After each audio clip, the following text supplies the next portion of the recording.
Good morning po. Tayo po'y mag-aral ng salita ng Diyos, the book of James, aklat po ng Santiago, chapter 1, verses 5 to 8. Ngunit kung sino man sa inyo ay kulang sa karunungan, humingi siya sa Diyos at siya'y bibigyan, sapagkat ang Diyos ay nagbibigay ng sagana at di nanunumbat. Subalit ang humihingi ay dapat magtiwala sa Diyos at huwag mag-alinlangan. Sapagkat ang nag-aalinlangan ay parang alon sa dagat ay tinataboy ng hangin kahit saan. Huwag umasang tatanggap ng anuman mula sa Panginoon ang taong pabago-bago ang isip at di alam kung ano talaga ang nais niya. Today, simulan po natin ang isang series na pinamagatan ko pong The Power of Focus Living. Mahalaga po kasi sa buhay na ito, focus po tayo. At ang nagbibigay po ng focus sa buhay po natin ay yung wisdom na dapat hingi natin mula sa Panginoon. Alam niyo po, bilang Kristiyano, dapat po hindi na tayo naliligaw sa buhay. Dapat alam natin yung kalooban ng Panginoon at yung buhay natin nakadirect sa nais ng Lord para sa atin. At dito po napakaganda po ng teksto kasi dito'y pinapaliwanag po ni Apostle James na kapag ang isang tao po ay walang focus sa buhay, ang kailangan niya po ay wisdom. Kasi yung wisdom ang magbibigay ng direction sa kanyang mga panalangin. At higit sa lahat, ang sabi ng Biblia, kapag yung taong yun ay tama yung kanyang ipinapanalangin, tatanggap siya mula sa Panginoon. So makikita po ninyo, no?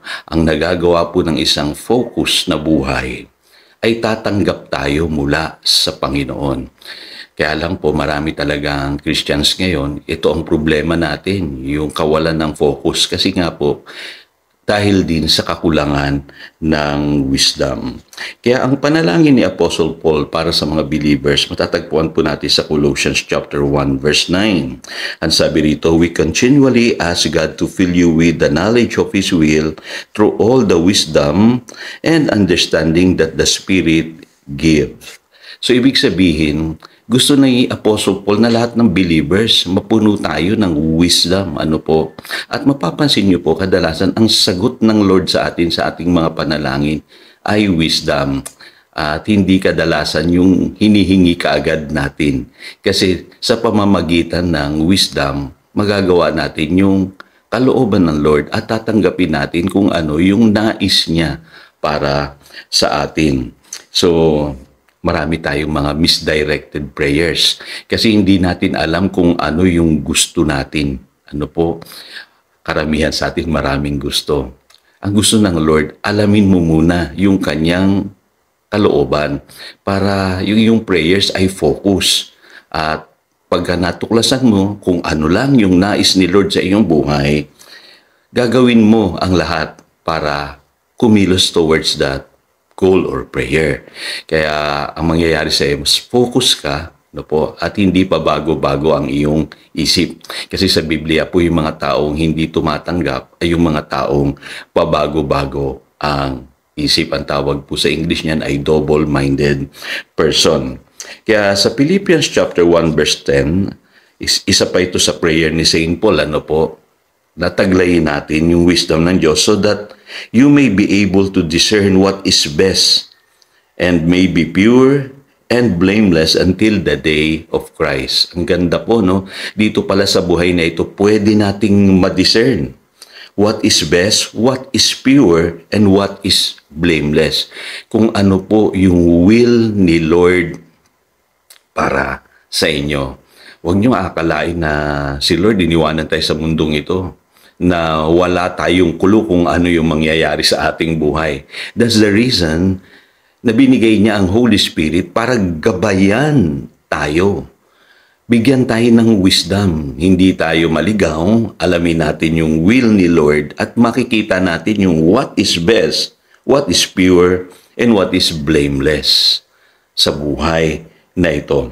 Yan po ang nagagawa ng wisdom. Kaya unang-una, humingi tayo ng wisdom mula sa Lord. Napakahalaga pong prayer yan every day. Lord, guide me.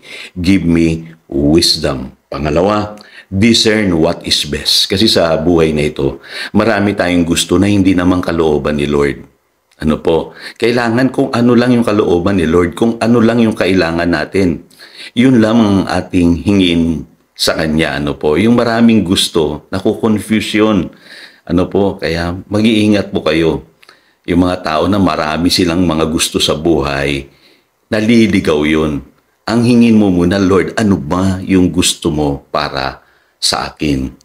At panghuli, ito pa nagagawa ng wisdom. Ano po? Dahil alam mo kung ano yung para sa iyo, yung inilaan ng Diyos para sa iyo, naghahanda ka sa buhay na ito. Ang sabi sa Proverbs 27 verse 12, "The prudent see danger and take refuge, but the simple keep going and suffer for it." So kita ninyo, no?